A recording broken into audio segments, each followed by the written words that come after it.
says if we can start training them now by asking them what problem they want to solve. Because people who solve problems are people who are wealthy. When you look at the likes of Jeff Bezos, and you look at the life of Elon Musk, or you look at Money Point founder, or you look at GT founder, and you look at people who started modern banks in this time, you begin to ask yourself, they were solving problems that were glaring to old banks. How many of you know you had to take your grandmother with you to First Bank to go and open an account so that she would testify that you are her grandson? Now you can use your mobile phone and your BVN to open a bank account. They solve problems. So solving problem is critical. So it's what skill am I building? What am I learning now? He now began to talk about apprenticeship, which the Igbos have perfected. This thing about apprenticeship.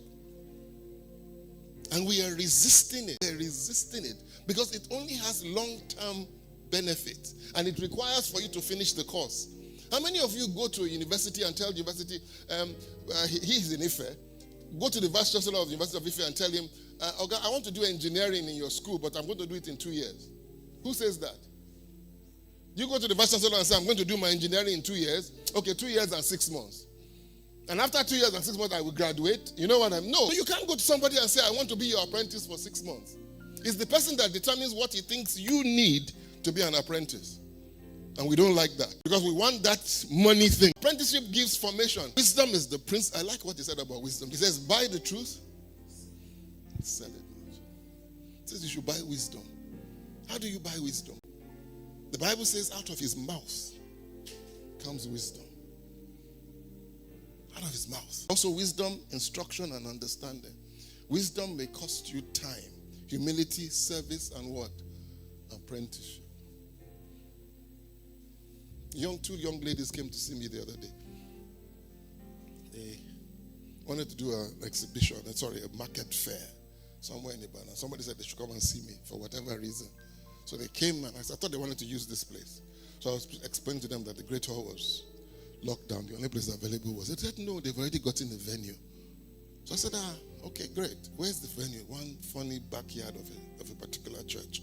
I said, okay, that's fine. I said, have you been online? They said, they've not been online. I said, have you? I started asking them, basic questions. Have you marketed? What are the benefits to the people who are coming? What are you offering them and all that? They said they didn't think about all that.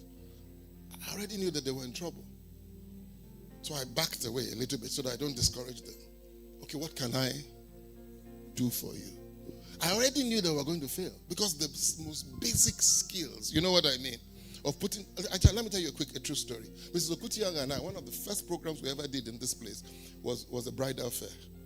She likes me. She was a member of my church. So she wanted to support New Stream. So she said, okay, let's do a bridal fair here. Mrs. Okutiang and I ran around Ibadan organizing the bridal fair. We arranged the hall. We got about 100 people to take stands at the bridal fair. We were proud of ourselves. They paid. It wasn't free of charge. We didn't even have props there. We set up the whole thing. We forgot to market to the crowd. We were marketing to the people coming to do stands at the event. So we had 100 people who had stands at the event, and nobody came to come and visit them. That one you learn by experience. I knew I had made a fundamental mistake. I had learned.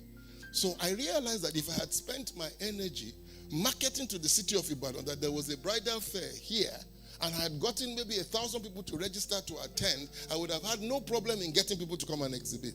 But I got my priorities wrong. That you learn by experience. So I was trying to teach these young ladies that this is how you learn. Am I making sense? If I had worked with somebody who had organized a fair, or if I had worked with somebody who had, am I making sense? If I had gone and volunteered at a place, I would have learned the ropes and I wouldn't have made such disastrous mistakes. Many of us are making mistakes, even in marriage, because we hate to be apprentices. Go and spend a day. Even if you're a big man and you own your own company, go and sit down with somebody who's more successful than you. Just go and sit down with them and say, teach me. Am I making sense? It takes a little bit of humility.